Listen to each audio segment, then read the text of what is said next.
Tear shell মারবে, tear shell মারবে, tear shell চালাচ্ছে।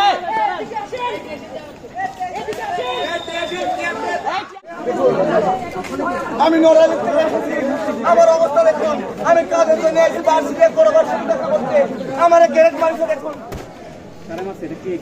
কর্মসূচি ছিল গায়েবানা জানাজা এবং কফিন মিছিল।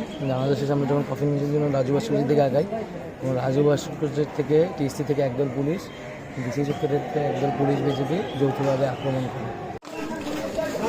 ভাইয়া দুজন এখান থেকে ধরেন না।